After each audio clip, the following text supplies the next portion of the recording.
बोलण्याची संधी बाळासाहेबांनी उपलब्ध करून दिली त्याबद्दल त्यांचे आभार मानते. त्याचबरोबर पंचमंडळी मंडळी देखील या ठिकाणी नेहमीच सहकार्य करत असते.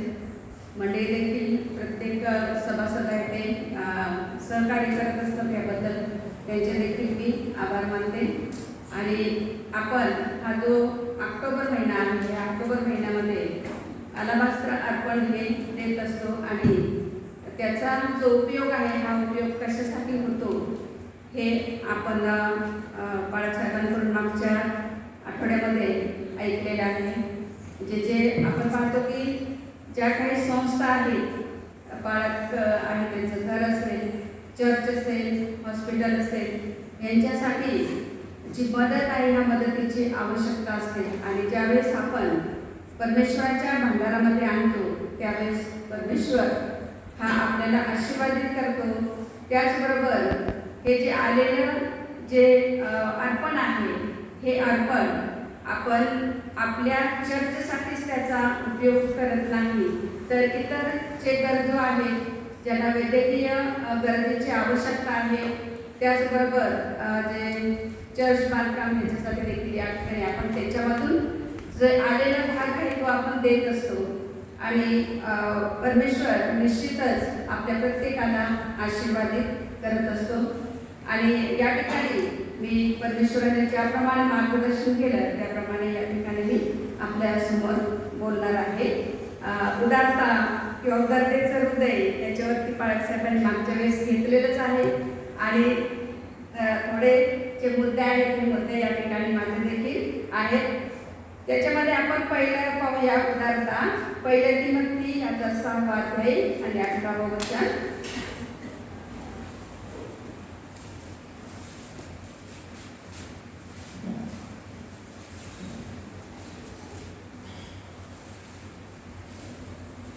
कोणी सापडलं असेल तर वाचव. पहिल्या तिमोथी 6वा अध्याय 18वा वचन. चांगले ते करावे, सत्कर्माविषयी धर्मान असावे, परोपकारी व दानशूर असावे. परमेश्वराचं जे वचन आहे हे वचन या ठिकाणी सांगतं की सत्कर्म म्हणजे चांगले जे कर्म आहेत हे आपल्याला या ठिकाणी करायचे आहे. धर्मान असावे आणि परोपकारी असावे. म्हणजे आपण जेव्हा परमेश्वराला देत असतो, चांगल्या ज्या गोष्टी आहेत ह्या चांगल्या गोष्टींचं समर्पण आपण करत असतो, त्यावेळेस निश्चितच त्या ठिकाणी आपण धनवान असतो. आपली जी वृत्ती आहे ही वृत्ती श्रीमंत अशा प्रकारची आहे. परोपकार एकमेकांना जी मदत आहे ही मदत या ठिकाणी आपण करत असतो. आणि जे आपण द्यायचं आहे परमेश्वराला ते आपल्याला कसं द्यायचं आहे, मोकळ्या हाताने. मोकळा म्हणजे रिकामा नाही, तर त्या ठिकाणी आपण सरळ हात, आपले जे हात आहेत ते हात मोकळे करून आपल्याला परमेश्वराला द्यायचे आहेत. त्याचबरोबर आपण पाहतो की परमेश्वराला दिलं म्हणजे जे गरजू आहेत ह्या गरजूंना देखील आपण या ठिकाणी जी मदत आहे ही मदत करत असतो. हे परमेश्वराचं जे वचन आहे हे वचन सांगतं. आणि हे आपल्याला त्यांना ज्यावेळेस आपण देतो त्यावेळेस ते विनामूल्य अशा प्रकारे द्यायचं आहे, असं जो तिमोथी आहे हा तिमोथी या ठिकाणी म्हणतो. एक आपण पाहतो की आपल्या घरामध्ये म्हणजे कोणतंच घर आपल्याला असं सापडणार नाही की काही अडगळीच्या वस्तू असतात.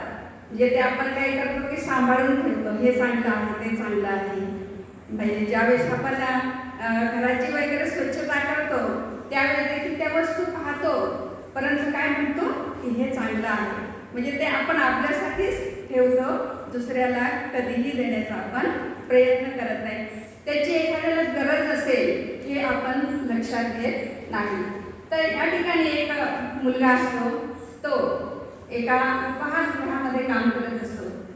आणि त्यावेळेस त्याचं घर एखाद्या वेळेस लांब असेल आणि त्याच्याकडे जी मोटरसायकल असते ती खराब झालेली असते आणि तिचे काही उपयोग नाही, म्हणतो की मी हे काय करत भंगारामध्ये विकल आणि त्याच्यामधून काही पैसे येतील आणि काही पैशांनी जमवून एक नवीन मोटरसायकल घेईल. आणि त्याच उपहारगृहामध्ये एक नेहमीचा जो गिऱ्हाईक असतो तो येत असतो आणि काय करतो, तो त्याचं हे जे बोलणं आहे आहे किंवा त्याचे जे विचार आहेत हे त्याला कळतात आणि त्यावेळेस हा जो गिराईक आहे त्याने हा काय करतो की त्याच्या मुलाची जी जुनी मोटरसायकल आहे ती देखील विकायची असते.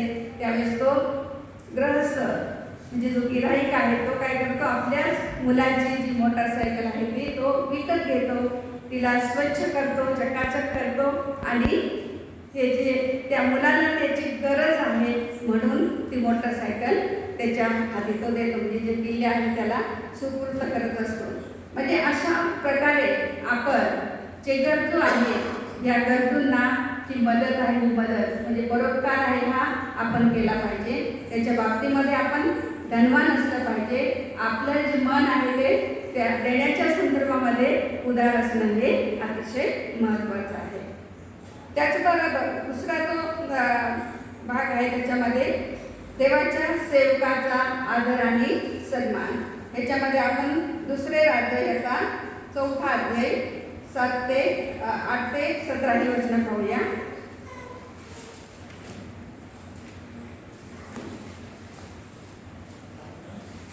दुसरे राज्य 4था अध्याय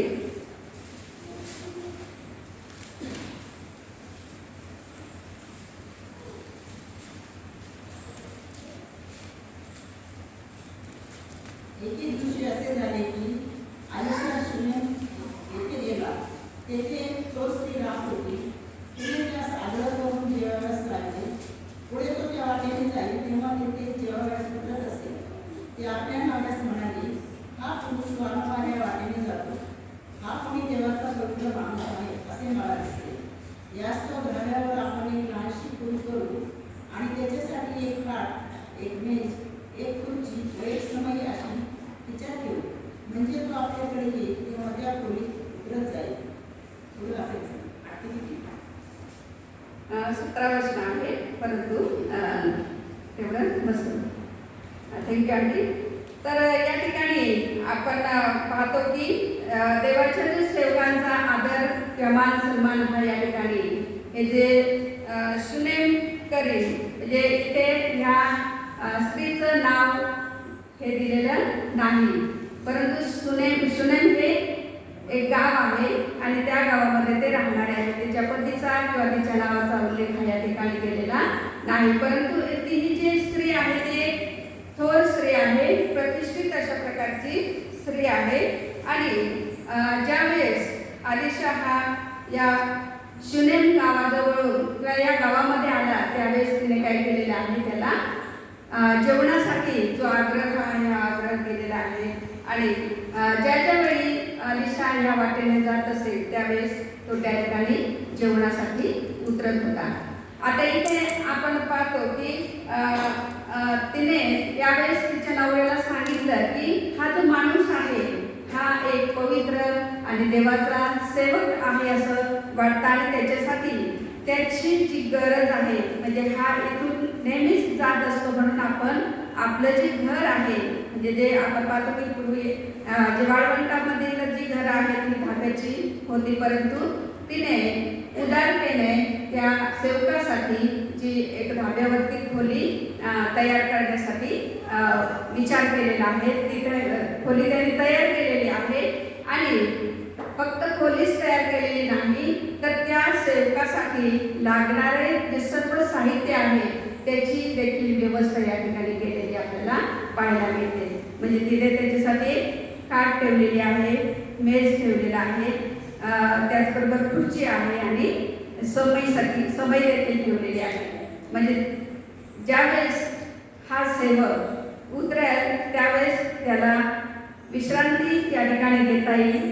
त्याचबरोबर त्याचं जे काही मनन आहे, चिंतन आहे हे करण्यासाठी या ठिकाणी टेबल खुर्ची देखील आणि विशेष म्हणजे जो उजेड आहे त्याच्यासाठी जी समय आहे या समयीची देखील सोय या ठिकाणी केलेली आहे. म्हणजे अशा प्रकारे या ठिकाणी आपण पाहतो की जी स्त्री आहे ह्या स्त्रीच्या बाबत आपण पाहतो की तिची जी वृत्ती आहे ती उदार अशा प्रकारची वृत्ती आहे, सेवाभावी वृत्ती आहे. परंतु सेवाभाव तर आहेच, परंतु जी सेवा तिने केलेली आहे ही सेवा कशी केलेली आहे? निस्वार्थ, कोणताही स्वार्थ मनामध्ये न बाळगता सेवा ही या ठिकाणी केलेली आहे. आणि आता एवढं या ठिकाणी ह्या देवाच्या माणसासाठी तिने केलेलं आहे. आणि त्यावेळेस देवाचा माणूस त्याला देखील वाटलं की याच्यासाठी आपण काहीतरी केलं पाहिजे. आणि त्यावेळेस त्याचा जो सेवक आहे तिने याला सांगितलं की काय आवश्यकता आहे. त्याने सांगितलं की हे जे दाम्पत्य आहे यांना मूलबाळ वगैरे नाही. आणि त्यावेळेस या ठिकाणी जो अलिशाने जो आशीर्वाद आहे हा आशीर्वाद या ठिकाणी दिलेला आहे. म्हणजे ज्यावेळेस आपण सेवाभावी वृत्तीने निस्वार्थ सेवा ही करत असतो त्यावेळेस जे आशीर्वाद आहे हे आशीर्वाद निश्चितच आपल्याला या ठिकाणी प्राप्त होतात. त्याच्यानंतर तिसरं आहे गुप्तदान. मत्ते 6:1-4 मध्ये आपण पाहतो.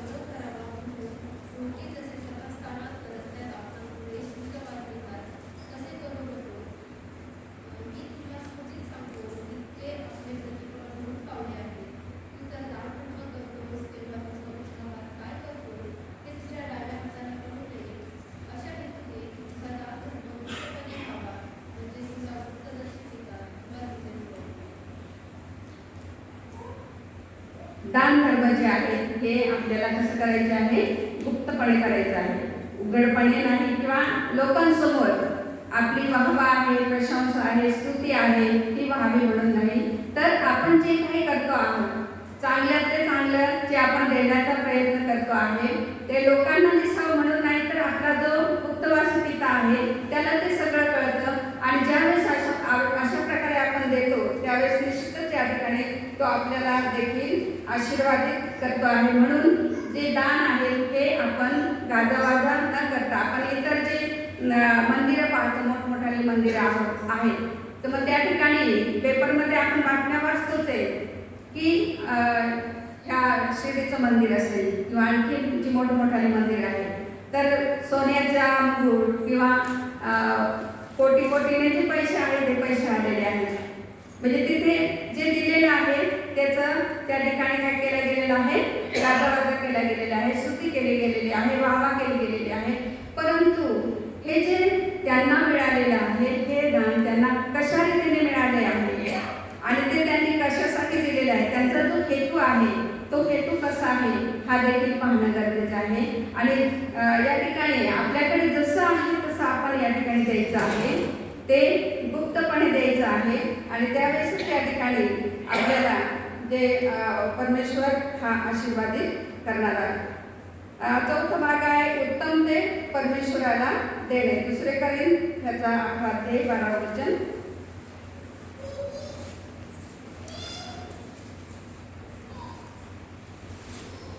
जे मी करतो ते करीत राहीन अशा हेतूने की ज्यांना निमित्त पाहिजे त्यांना मी निमित्तच मिळू देऊ नये, म्हणजे त्या बाबतीत ते प्रौढी मिरवतात त्या बाबतीत त्यांनी आम्हासारखेच आढळून यावे.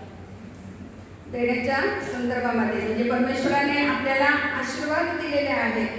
आपल्याला चांगल्या प्रकारची नोकरी आहे, शेतीवाडी आहे किंवा इतर ज्या बाबी आहेत ह्याचा पुरवठा हा परमेश्वराने आपल्याला केलेला आहे.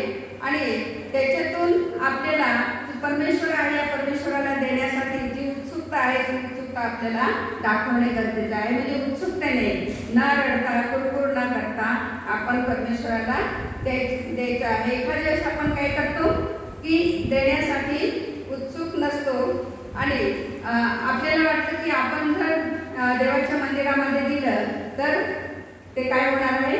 कमी पडेल हा विचार आपण करतो. म्हणजे संकुचित वृत्ती आहे ही वृत्ती आपण आपल्या मनामध्ये धरत असतो. आणि या ठिकाणी आपण पाहतो की परंतु ज्याच्याजवळ जसे आहे तसे दिले पाहिजे, त्याच्याने आपल्याला आशीर्वाद मिळतो. परंतु नसेल तर ते तसेच राहणार आहे. म्हणजे आपण उदारतेने आपल्याला द्यायचं आहे, जसे आहे तसे. आणि जरी आपण पाहतो की नोकरी नाही आहे, त्याच्यामुळे आपण कसं काय द्यायचं, पण आपल्याला इतर जी उत्पन्न आहे ती उत्पन्न होत असतात. म्हणजे एखाद्या वेळेस आपण एखादी गुंतवणूक केलेली असेल, त्याच्यामधून देखील आपल्याला काहीतरी मिळालेले असेल तर ते देखील आपण देऊ शकतो. आणि नसेल तर मग नाही, परंतु तरी देखील आपण परमेश्वराजवळ जी प्रार्थना आहे ती प्रार्थना आपण या ठिकाणी केली तर निश्चितच आपल्याला आपल्याजवळ नसेल तर ते मिळणार आहे. आणि ती जी आशा आहे ती आशा आपण ठेवणं गरजेचं आहे. आणि देवाला आपण आहे त्या परिस्थितीमध्ये देत राहणे हे महत्त्वाचं आहे.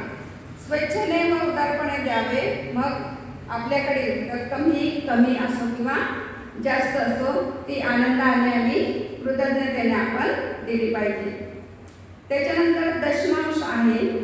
तर हे आपण पाहतो की दशमांश म्हणजे माशेर हा हिब्रू शब्द असून त्याचा शब्दचा अर्थ 10वा भाग असा आहे. देवाच्या नियमशास्त्राप्रमाणे इस्रायल लोकांना त्यांचे जे कळप आणि त्यांच्या भूमीचा उपज म्हणजे याच्यामध्ये आपण पाहतो की पिके असतील, धान्य असेल, फळं असेल, तर यांचा 10वा भाग, तसेच मिळकतीचा 10वा भाग द्यायचा होता. त्यावरून सर्व आशीर्वाद देवाकडून आलेले आहेत. आणि उत्पन्नाचा पहिला आणि उत्तम भागच दशमांश म्हणून द्यायचा असेल. आपण नीतिसूत्र याचा 3रा अध्याय आणि 10वं वचन पाहू. 9-10. तू आपल्या द्रव्याने व आपल्या सर्व उत्पन्नाच्या प्रथम फळाने परमेश्वराचा सन्मान कर. म्हणजे तुझी कोठारे समृद्धीने भरतील, तुझी कुंडे नव्या द्राक्षरसाने भरून वाहतील. काय सांगितलेलं आहे की तू आपल्या द्रव्याने आणि आपल्या सर्व उत्पन्नाचे प्रथम फळाने परमेश्वराचा काय कर, सन्मान कर. हे या ठिकाणी आपल्याला देवाला द्यायचं आहे. म्हणजे तुझी कोठारे समृद्धीने भरतील. म्हणजे हे परमेश्वराने आपल्याला दिलेलं अभिवचन आहे. आणि या ठिकाणी तो म्हणतो की तुझी कुंडे आणि कुंडे नव्या द्राक्षरसाने भरून वाहतील. म्हणजे ज्यावेळेस दिलं जाईल त्यावेळेस या ठिकाणी परमेश्वर हा आपल्याला आशीर्वाद देणार आहे. जो दशमांश आहे हा का आणि कोठे द्यायचा, तर ह्याचे आपण पाहतो की स्थानिक मंडळी जे आहेत त्या मंडळीचे सेवा कार्य आहे ते सेवा कार्य व्यवस्थित व्हावे यासाठी उपासक आहे त्यांनी म्हणजे आपण जे सभासद आहे त्यांनी हा जो दशमांश आहे तो दशमांश देणे आवश्यक आहे. आणि विशेष म्हणजे आपली जी स्थानिक मंडळी आहे त्या मंडळीमध्येच या ठिकाणी हा दशमांश द्यावा. काही लोकांना असं वाटतं की आपल्या मिळकतीचा 10वा भाग देणे हे आपल्याला परवडत नाही, पण त्यांनी त्या ठिकाणी थांबून विचार करायला पाहिजे की देव किती विपुल प्रमाणामध्ये आशीर्वाद देतो हे लक्षात ठेवलं पाहिजे. म्हणजे आपण जो आपला हात आहे तो हात काय करतो, आखडतो. देवाला देण्यासाठी आपण सहसा पुढे येत नाही, परंतु देवाला जर आपण दिलं तर निश्चितच या ठिकाणी तो आपल्याला आशीर्वादाने भरणार आहे.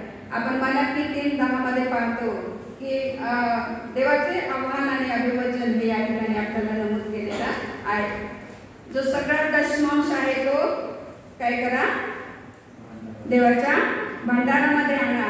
म्हणजे काय होईल, आपल्याला आकाश कपाटे उघडून तो आपल्याला आशीर्वादित करतो किंवा नाही याची तुम्ही प्रचिती पहा. म्हणजे हे दिलं आहे आणि ते मिळेल हे जर आपण वाट बघत राहिलो तर एखाद्या वेळेस या ठिकाणी आपली जी वृत्ती आहे ही वृत्ती होण्याच्या ऐवजी काय होणार आहे, आपला ऱ्हास होणार आहे. परंतु आपण दिलं आणि दिल्याने आपल्याला मिळणार आहे ही जर आशा आपण ठेवली तर निश्चितच या ठिकाणी आपल्याला हा जो आशीर्वाद आहे हा आशीर्वाद मिळणार आहे. आणि म्हणून या ठिकाणी आपण पाहतो की देण्याने काय होतं, वाढते, कमी होत नाही. म्हणजे आम्ही संडे स्कूलमध्ये होतो तेव्हा एक गाणं आम्ही म्हणायचो की नाही, पैसा देतो मी देवाला, अवघे दिले त्याने मला. म्हणजे फक्त पैसा देतो, त्यांनी काय दिलेलं आहे, अवघं दिलेलं आहे, सगळं दिलेलं आहे आणि त्याच्यासाठी हा पैसा देतो. परंतु त्या ठिकाणी आपण पाहतो की त्याच्याही पेक्षा आपल्याला आणखी जो मोठा आशीर्वाद आहे, आपल्याला चांगल्या प्रकारचं घरदार, अन्न, वस्त्र, निवारा, त्याचबरोबर इतर जे सुखसोयी आहेत किंवा सुखसोयी मिळाल्या आहेत, त्याच्यामुळे आपण देवाचा किती महिमा या ठिकाणी केला पाहिजे, आपल्याला किती देवाला देता येईल हे आपण पाहिले पाहिजे. हे दिलं तर कमी होईल हा विचार न करता आपण देतच राहावं. त्याच्याने काय होणार आहे, जी वाढ आहे ती वाढ या ठिकाणी होतच राहणार आहे. त्याच्यानंतर आहे दान म्हणजे आल्म्स. प्रेषित 10:4 मध्ये आपण पाहतो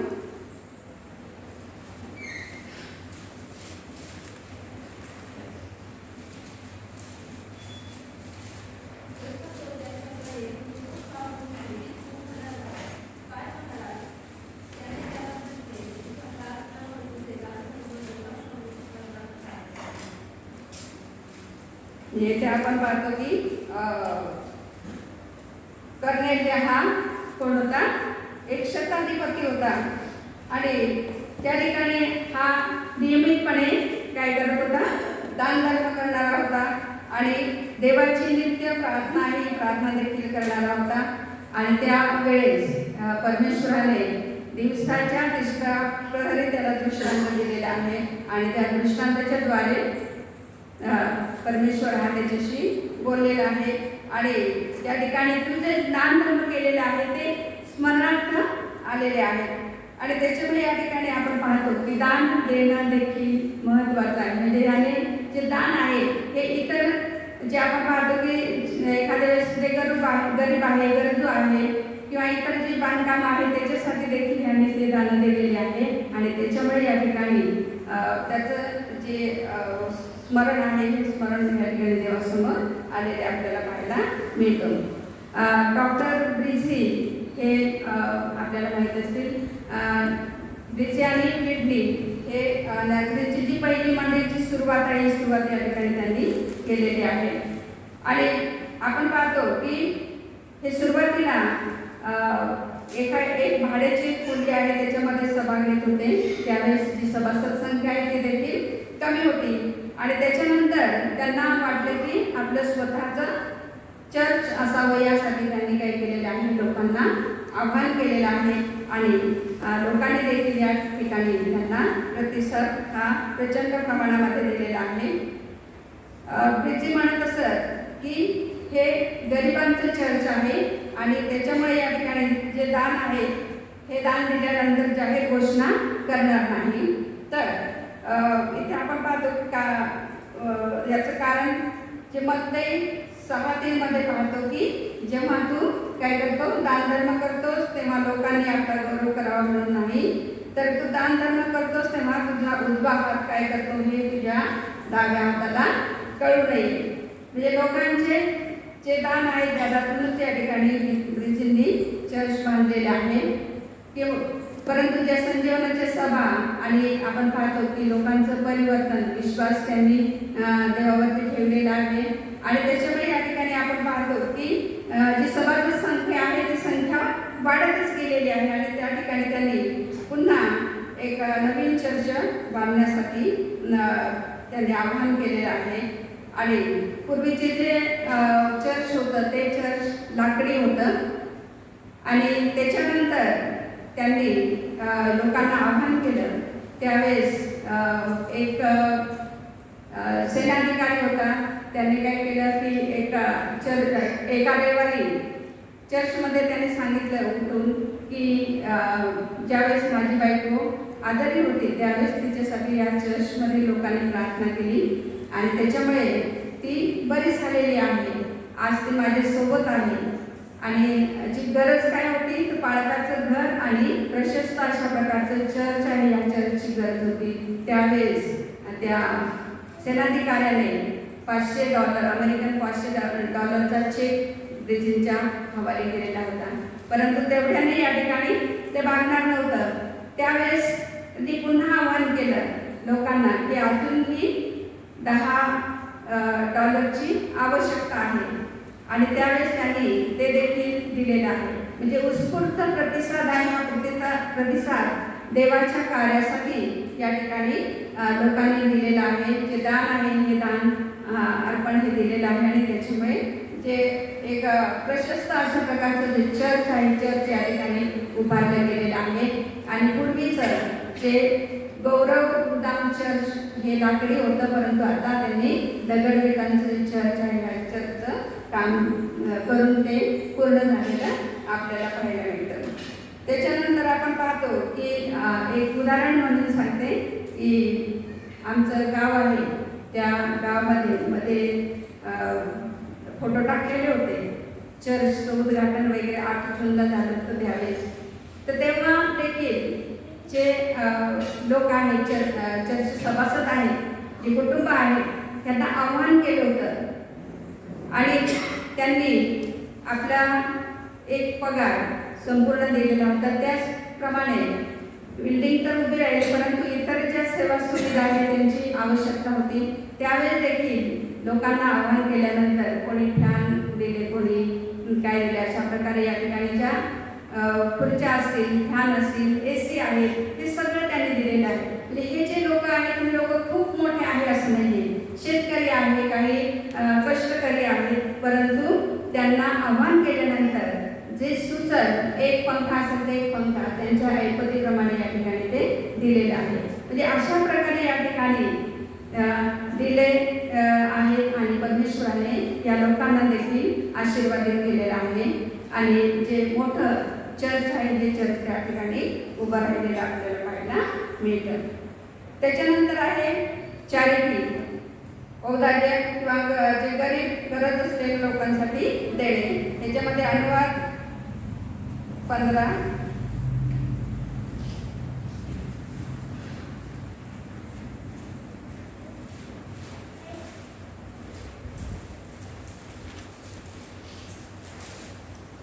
7-8 वचन आहे ते. तुझा देव परमेश्वर जो देश तुला देत आहे त्यातल्या कोणत्याही गावात एखादा दरिद्री बांधव तुमच्यामध्ये राहत असला तर त्या दरिद्री बांधवाबाबत आपले हृदय कठोर करू नको, कारण किंवा आपला हात आखडू नको. तर तू आपला हात त्याच्यासाठी सैल सोड आणि त्याची गरज भागेल इतके त्याला अवश्य पुसणे दे. म्हणजे या ठिकाणी देखील जे गरजू आहे, गरीब आहे, त्यांना जी मदत आहे ही मदत करण्याचं या ठिकाणी परमेश्वराने आव्हान केलेलं आहे. त्याचबरोबर 11वं वचन जे आहे त्याच्यामध्ये देशात गरीब लोक नेहमीच असणार, पण म्हणून मी तुला आज्ञा देतो की तुझ्या देशातल्या गरजवंत आणि गरीब बांधवांना सगळ्या हाताने मदत कर. म्हणजे जी मदत आहे ही मदत आपण कशी केली पाहिजे, सगळ्या हाताने केली पाहिजे. हात आपल्याला आखडून घेऊ नका म्हणून सांगितलेलं आहे, कारण त्यांची गरज आहे. ही गरज म्हणजे प्रभू येशू ख्रिस्ताचीच गरीब आहे, कारण तो आपल्यासाठी गरीब झालेला आहे. त्याने स्वर्ग सुख हे सोडलेलं आहे. लोकमध्ये देखील आपण पाहतो की ज्या वेळेस बेथानी येथे जो त्याला ध्यान गेला गेलेला आहे त्यावेळेस देखील त्यांनी सांगितलं की गरीब हे नेहमीच असतील, परंतु मी इथे राहणार नाही. त्याची जी सेवा आहे ती, म्हणून आपण ज्यावेळेस या ठिकाणी गरजू गरीब आहे त्यांची सेवा करतो त्यावेळेस या ठिकाणी जो परमेश्वर आहे या परमेश्वराची जी सेवा आहे ती सेवा करतो. म्हणून आपण या ठिकाणी गरीब व उपेक्षित त्यांची काळजी घेणे, देवाच्या कार्यासाठी दान देणे ही ख्रिस्ताच्या अनुयायांची जबाबदारी आहे. तसेच खास हक्क आहे आणि शिवाय हा एक लाभ देखील आहे. त्यामुळे स्वर्गात आपल्यासाठी जी संपत्ती आहे ती संपत्ती साठवण्याची संधी या ठिकाणी मिळते. मत्ते 6:20 मध्ये आपण पाहतो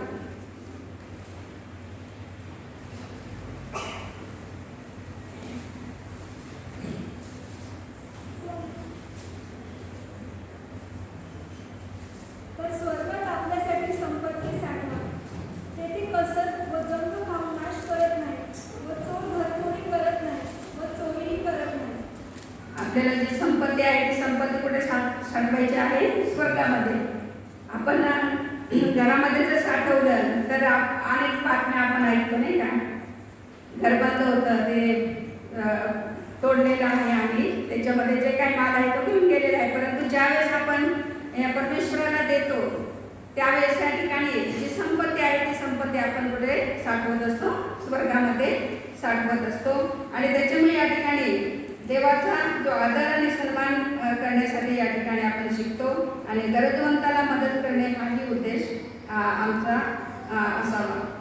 त्याच्यानंतर आपण एक महत्त्वाचं उदाहरण आपण बघूया, अब्रामाची उदारता. उत्पत्ती 14:20 आणि इब्री 7 मध्ये देखील आपल्याला पाहायला मिळतं. अब्राम हा ज्यावेळेस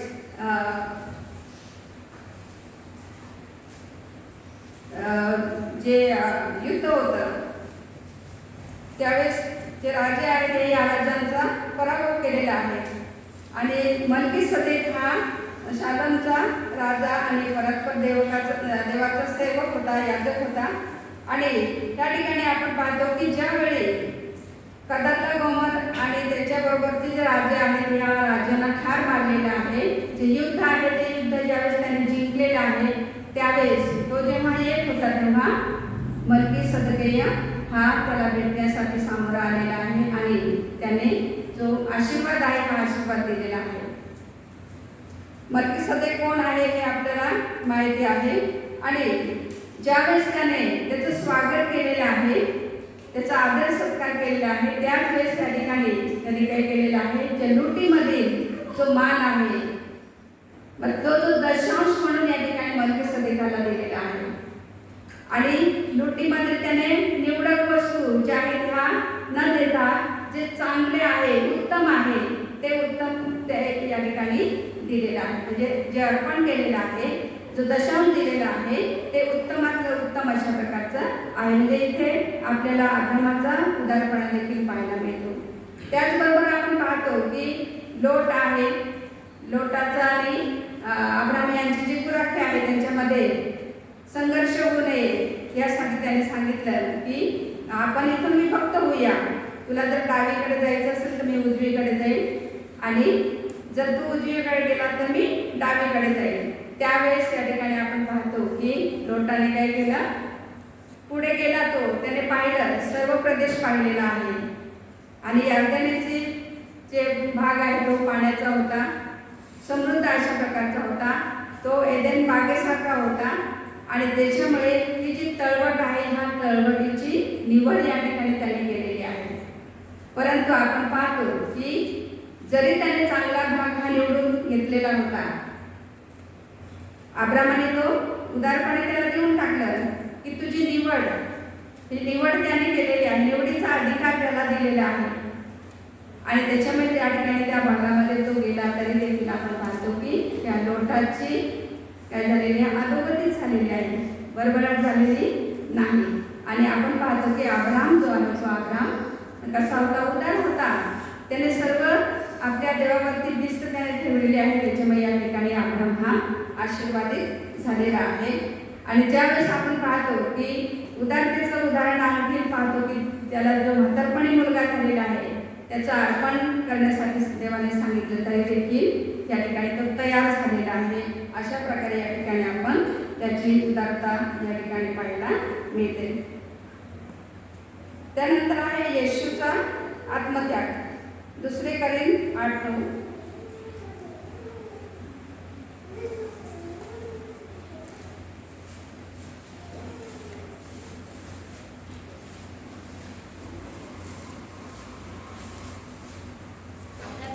ख्रिस्ताची कृपा तुम्हाला माहीत आहे, तो धनवान असता तुम्हाकरिता दरिद्री झाला, अशा हेतूने की त्याच्या दारिद्र्याने तुम्ही धनवान व्हावे.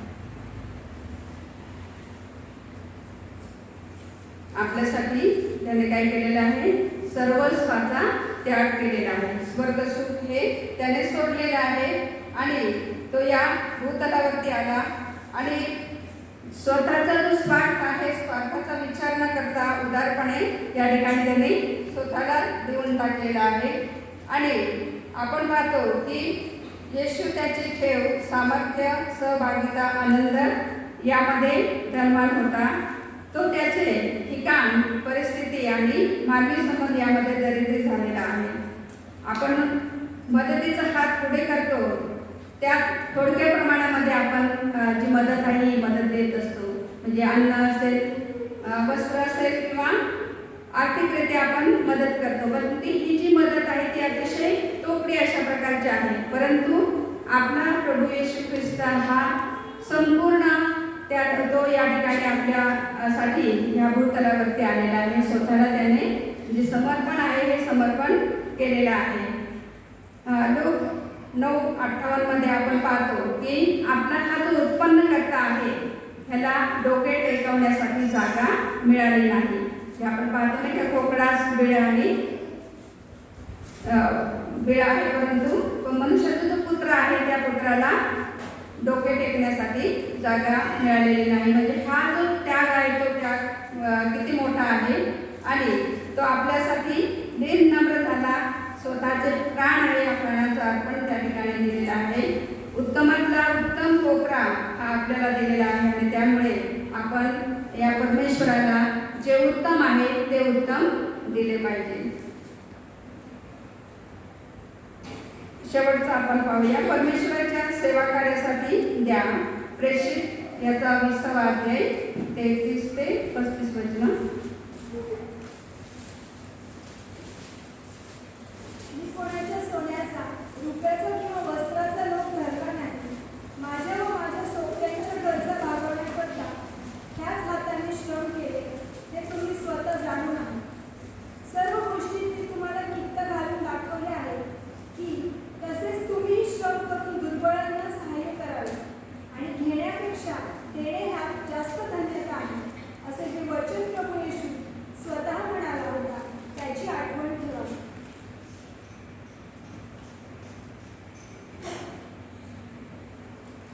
इथे या ठिकाणी आपल्याला दिसतं की पौल हा वेगवेगळ्या ठिकाणी जाऊन सुवार्तेचं कार्य करत असताना तेथील ज्या मंडळ्या आहेत त्या मंडळांना आव्हान करत होता. या त्याच्या सुवार्थ कार्य आहे या कार्याबरोबरच मंडप बनवायचंही काम तो करत होता. आणि त्यावेळेस पौल म्हणतो, कोणाच्या सोन्या रूपाचा लोभ धरायचा नाही. पौल व त्याचे सोबती म्हणजे जे एक्विला आणि प्रिस्किला हे दाम्पत्य देखील त्याच्या कामामध्ये या ठिकाणी किंवा सेवेमध्ये कामामध्ये मदत करत होते. आणि ह्या जो व्यवसाय होता तंबू तयार करण्याचा त्याच्यामधून जे मानधन येत होतं ते देखील त्यांनी सुवार्ता कार्यासाठी वापरलेले आहे. म्हणजे हा एक आदर्श पौलाने आपल्याला घालून दिलेला आहे. या पौलाप्रमाणे आपण ही मदत आहे ती मदत केली पाहिजे. घेण्यापेक्षा देण्याची धन्यता आहे ती धन्यता या ठिकाणी मानली पाहिजे. त्याच्यानंतर पहिला 1 कोरिंथ 16:1-2.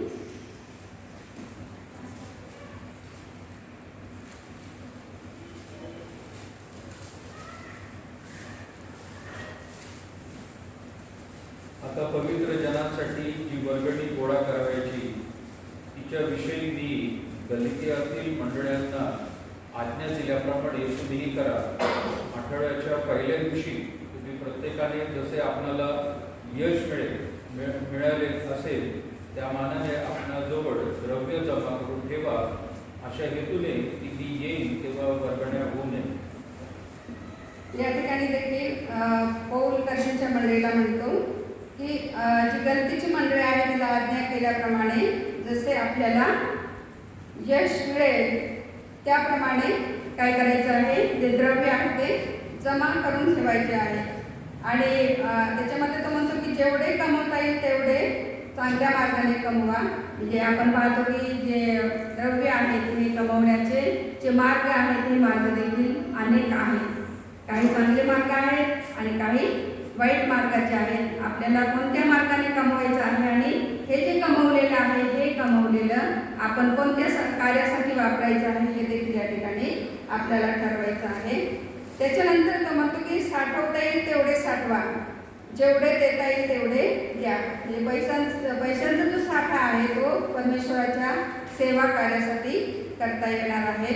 आणि आपण पाहतो की काही ज्या स्त्रिया आहेत त्या स्त्रिया देखील या सेवा कार्यामध्ये अग्रेसर अशा प्रकारच्या आहेत. त्याच्यात आपण लूक 8:31 मध्ये पाहतो की येशू ख्रिस्त ज्यावेळेस गावोगावी आणि नगरोनगरी जाऊन जी सुवार्ता आहे जी सुवार्ता सांगत होता त्यावेळी मरिया मगदली आहे, त्याचबरोबर योहाना, सुसन्ना ह्या ज्या स्त्रिया आहेत त्या स्त्रिया परमेश्वराची सेवा चाकरी तर करतच होत्या, परंतु त्यांच्याकडे जो पैसा अडका होता तो देखील या ठिकाणी त्यांनी सुवार्ता कार्यासाठी वापरलेला आहे.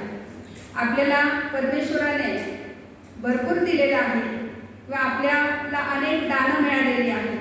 कोणी चांगल्या प्रकारे गाऊ शकतो, कोणी चांगल्या प्रकारे बोलू शकतो, कोणी कोणामध्ये जे वाद्य वाजवण्याची कला आहे, म्हणजे अनेक दानं ही मिळालेली आहेत. आपण ह्या दानाचा उपयोग करतो का? किंवा ही जी आपल्याला दानं मिळालेली आहे ते आपण उदारपणे इतरांना देतो का? म्हणजे प्रत्येक दानाचा जो उपयोग आहे हा उपयोग या ठिकाणी देवाच्या गौरवासाठी करणं गरजेचे आहे. ज्यावेळेस आपण परमेश्वराच्या मंदिरामध्ये हे सगळं देतो, आणतो, त्याची स्तुती होते, त्याची प्रशंसा होते आणि जी सुवार्ता कार्य आहे किंवा जे गरजू आहेत अशांना जो हातभार आहे तो हातभार या ठिकाणी आपल्याकडूनही लागत असतो. त्यासाठी आपल्याकडे जे आहे, ज्या परिस्थितीमध्ये आहोत आपण त्या परिस्थितीनुसार आणि जसं आहे तसे आपण देण्याचा प्रयत्न करू. निवडून या ठिकाणी आपल्याला द्यायचं नाही, परंतु जसं आपण पाहिलं की उदार मनाने जे उत्तम आहे, जे चांगलं आहे, इथे आपण जी उदाहरणं पाहिलेली आहे ते चांगल्यातलं चांगलं आहे ते त्या ठिकाणी देण्याचा प्रयत्न केलेला आहे. जे अर्पण आपण पाहतो की हाबेलाचं अर्पण देखील कसं होतं, त्यांनी उत्तम जे प्रथम जन्मलेलं कल्पामधील जे उत्तम होतं ते त्यांनी त्या ठिकाणी दिलेलं आहे.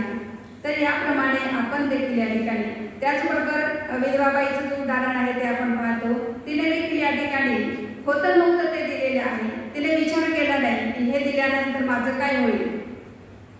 ती वयस्कर होती. जर चित्र पाहिलं असेल तर ती अगदी टेकत त्या ठिकाणी त्या टोल्या देण्यासाठी आलेली आहे. हिने विचार केला का हे संपूर्ण मी दिल्यानंतर माझ्यासाठी काय राहणार आहे. का तिला माहिती होतं की हा जो पुरवठा आहे तो पुरवठा माझा परमेश्वर मला करणार आहे आणि त्याच्यामुळे या ठिकाणी मी हे सर्वस्व देऊन टाकते. त्याप्रमाणे आपण देखील या ठिकाणी जे आपल्याकडे जे सर्वस्व आहे, चांगलं आहे, उत्तम आहे ते आपण देण्याचा प्रयत्न करूया. या ठिकाणी मला बोलण्याची संधी दिली याबद्दल देखील परमेश्वराच्या नावाला धन्यवाद देते. आपण प्रार्थना करू. अतिपवित्र प्रेमळ प्रभू परमेश्वर पित्या आणि कृष्णाला धन्यवाद देतो. प्रभुदेव पासून खरोखर महान आहे. तो आमच्यासाठी तुझा एकूणदायक पुत्र दिला, तो स्वतःचा त्याग या ठिकाणी केलेला आहे. प्रभू परमेश्वर पित्या आम्ही प्रार्थना करतो आमच्या जीवनामध्ये जे चांगलं आहे ते आम्ही जे गरजू आहे त्या प्रत्येकाला देण्यासाठी तू आम्हाला विशेष करून सहाय्याने मदत कर. तेव्हा खरोखर आम्हा प्रत्येकाला तू विशेष करून आशीर्वादित कर. आजच्या ज्या ठिकाणी तुझ्या नावाने तुझी घोषणा होत आहे प्रभू परमेश्वर पित्या त्या ठिकाणी तू हजर आहेस आणि तेव्हा खरोखर त्या ठिकाणी देखील तू त्यांचं जे उपकार स्तुती आहे ती पाहिलेली प्रभू परमेश्वर पित्या. तुझे सेवा करत असताना प्रभू परमेश्वर पित्या त्यांना देखील तुझ्या हातामध्ये घे. परिस्थिती वेगवेगळ्या प्रकारची आहे, परंतु त्याच्यामधून देखील त्यांना तू सहाय्याने मदत कर. आणि प्रभू परमेश्वर पित्या ज्यांना गरज आहे अशांना त्यांची गरज पुरवण्यासाठी आम्हा प्रत्येकाला तू विशेष करून सहाय्याने मदत कर. शक्ती, बुद्धी, सामर्थ्याचा तू पुरवठा कर आणि देवा तू केवळ आमच्याकडून तुझा आणि तुझाच गौरव करून घे. मान सन्मान गौरव दे. लहानशी प्रार्थना तुझ्या सोहळ्याने प्रयत्नात केली म्हणून तू ऐकली.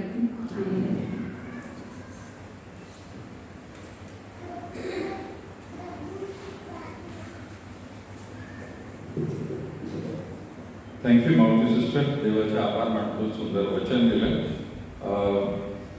मी यावेळेला म्हटलं होतं तरी पंच मंडळाकडे अलमस्त्रचा अर्पण संदेश सगळा देणार आहे, आपण महिनाभर घेणार आहोत आणि म्हणून पहिला मी घेतला आणि मग ती त्यांच्यासाठी ठेवली होते. पण मागच्या रविवारी ब्रदर मनीष म्हणाले की जमणार नाही, तर मग मी घाईमध्ये काही वचन सुरू केलं आणि मग भक्ती झाल्यानंतर सिस्टर म्हणाल्या तुम्ही सगळी माझीच वचनं काढली. जो संदेश मला करायचा होता तो तुम्ही आजच्याच रविवारी देऊन टाकला. तर मी म्हटलं व्हेरी सॉरी, पण म्हटलं तुमच्याकडे अजून येऊ शकता तुम्ही. तर तो वेगळाच होता संदेश हा. चांगले देवस्तुती असून मी जरी काही प्रश्न मंजुषाचे काढत बसलो होतो, पण मी ऐकत होतो. देवा बाबाने सुंदर आपल्याला त्यांच्याकडून मार्गदर्शन मिळालेलं आहे आणि खरंच प्रियातून जे आलवस्त्राचे अर्पण आहे ते आपण सर्वांनी सढळ हाताने द्यावं, प्रत्येकाने द्यावं ही इच्छा आहे. आज आपलं शेवटचं हे अर्पण आहे आणि मग या येत्या रविवारी 1 तारखेपासून प्रियाला आपण ते आपल्या प्रांताकडे पाठवणार आहोत आणि प्रांत देखील प्रियाला पुढे आपल्या हेड ऑफिसला पाठवणार आहोत. सो अजूनही जर कोणाचं राहिलं असेल, द्यायचं असेल तर प्रियाला 1 तारखेपर्यंत आपण देऊ शकता आणि 1 नंतर मात्र आपण ते पुढे पाठवणार आहे. सिस्टरांचे परत एकदा आभार. थँक्यू सिस्टर, प्रियाचं वचन चांगलं सुंदर आपल्या समोर दिली. आपण सर्वजण उभे राहूया प्रियानो आणि प्रभूंची पुढे प्रार्थना. हे आमच्या स्वर्गातील बाबा, तुझे नाव पवित्र मानले जाओ. तुझे राज्य येवो, जसे स्वर्गात तसे पृथ्वीवर. जैसेप्रमाणे आमचे रोजचे आहार आम्हाला दे आणि जसे आमच्या नियमास सूट द्यावे, तसेच आमचे नियमास सूट. आणि आम्हास कष्टात नको, तर आम्हास वाईटापासून सोड. कारण की राज्य, सामर्थ्य आणि गौरव ही सर्व काळ तुझीच आहे. आमेन. आपल्या परमेश्वराचं प्रेम, प्रभू श्री ख्रिस्ताची कृपा आणि पवित्र आत्म्याची सहभागिता